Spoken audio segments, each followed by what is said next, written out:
Captain Jake Morrison had seen many strange things during his 5 years exploring the Outer Rim territories, but nothing had prepared him for this moment.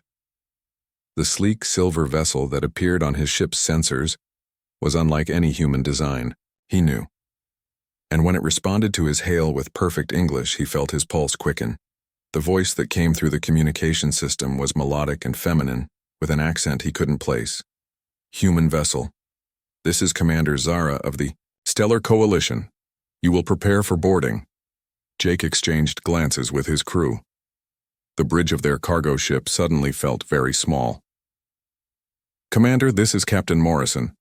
We're just a civilian transport carrying medical supplies to the colonies. Your cargo is irrelevant, Captain. We seek something far more valuable. Before Jake could respond, the alien ship extended docking tubes that latched onto his vessel with mechanical precision. He ordered his crew to remain calm, but his hand instinctively moved to the plasma pistol at his side. The airlock hissed open and Jake's breath caught in his throat. The being that stepped through was humanoid, but clearly alien.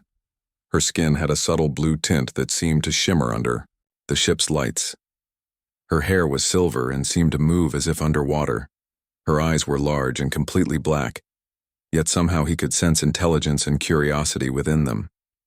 She was tall, nearly matching Jake's 6-foot frame, and wore a form-fitting suit that seemed to be made of living metal. 2 other aliens flanked her, but Jake barely noticed them. His attention was fixed on their leader.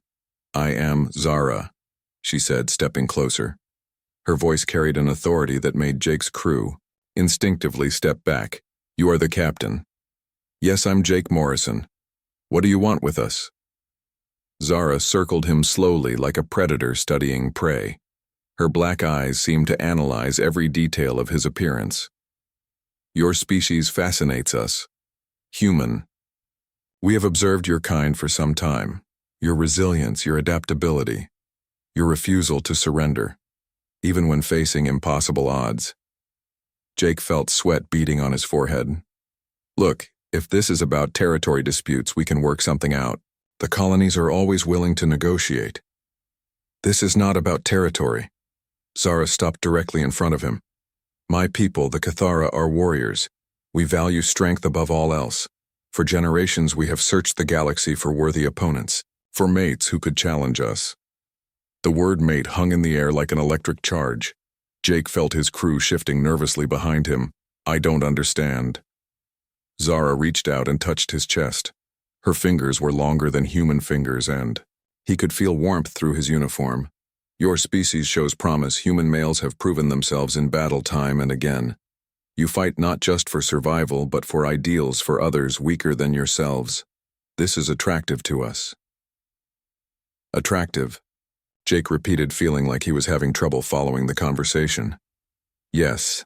Zara's alien features seemed to shift into what might have been a smile.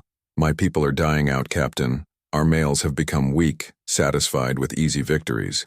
They no longer challenge us, no longer inspire us to be better warriors." One of her companions spoke in a language that sounded like musical chimes. Zara responded without taking her eyes off Jake. "My sister reminds me that we have protocols to follow, Captain Morrison. I challenge you to single combat. If you prove yourself worthy, you will come with us. And if I refuse, then we will take you anyway." Zara said matter-of-factly, "But it would be more enjoyable if you chose to fight." Jake looked back at his crew. Chief Engineer Lisa Park gave him a slight nod. Communications Officer Tony Chen looked terrified but determined. Medical Officer Amy Foster was already reaching for her emergency kit. Jake realized they were all ready to back whatever decision he made. "What kind of combat?" he asked. Zara gestured, and one of her companions brought forward 2 identical weapons. They looked like swords, but seemed to hum with energy. Plasma blades, no armor, hand-to-hand with energy. "Weapons, your strength and skill against mine." Jake had trained with similar weapons during his military service, but that was years ago. Still, he could see no alternative that wouldn't endanger his crew. "If I win, then you have earned the right to refuse our offer. But I do not think you will refuse." "Why not?" "Because you are curious about us, because you wonder what lies beyond the borders of human space, because you seek adventure, and we offer the greatest adventure of all." She wasn't wrong. Jake had spent his entire adult life pushing boundaries, exploring new worlds. But this was beyond anything he had imagined. "Fine, I accept." The cargo bay was cleared, and the two combatants faced each other. Jake activated his plasma blade and felt the familiar weight in his hands. Zara moved with fluid grace that reminded him of a dancer, or perhaps a cat preparing to strike. "Begin," announced one of Zara's companions. Zara attacked immediately, her blade moving in patterns Jake had never seen before. She was faster than any human, but Jake had advantages too.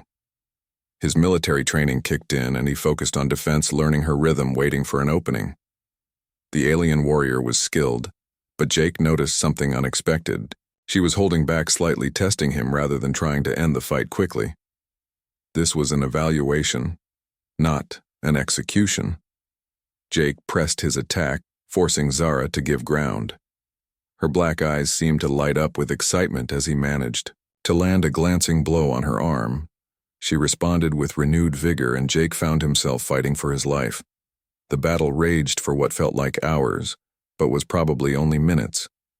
Both combatants were breathing hard now, and Jake could see respect growing in Zara's alien features. Finally, she made a mistake, a slight overextension, and Jake's blade found her shoulder.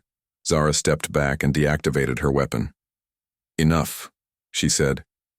"You have proven yourself human." Jake lowered his blade, confused. "I won." "You fought with honor and skill. You protected your crew by accepting my challenge. You showed mercy when you could have pressed your advantage. Yes, human, you won. Then we're free to go." Zara's expression was unreadable. "You are free to choose, but I have made my choice." She turned to face Jake's crew and raised her hand, pointing directly at their captain. "He's mine," she declared. Jake felt something shift in the air around them. The other Kythera seemed to bow slightly, as if acknowledging a formal claim. "What does that mean exactly?" "It means, Captain, that you have caught the attention of a Kythera warrior princess." Zara moved closer to him. "It means I am offering you a place at my side as we explore the galaxy. It means adventure beyond your wildest dreams. And if I say no, then I will respect your choice and we will part ways. But I hope you will not say no. Jake Morrison, I hope you will trust me as I have learned to trust you." Jake looked at his crew. Again, Lisa stepped forward. "Captain, we can handle the supply run. The colonies aren't expecting us for another week." "You're saying I should go with them. I'm saying," Lisa smiled, "that some opportunities only come once in a lifetime. And besides, you've been restless lately. We all know you're looking for something more than cargo runs." Jake turned back to Zara. "How long?" "As long as you wish. The galaxy is vast, human, and there are wonders you cannot imagine. I offer you the chance to see them all, to fight beside warriors who will challenge you to become stronger than you ever thought possible." "What about my crew? My responsibilities?" "Your crew is capable. They will continue their mission. We will ensure they reach their destination safely. As for responsibilities, you have only one now, to yourself and to the adventure that awaits." Jake felt something he hadn't experienced in years. Genuine excitement about the unknown.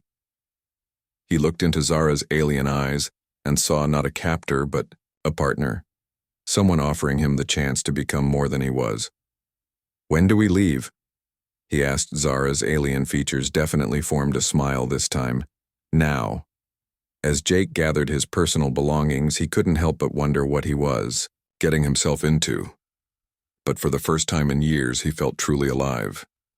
The universe was vast and dangerous, and he was about to explore it with a warrior princess who had claimed him as her own. The future had never looked more uncertain or more thrilling.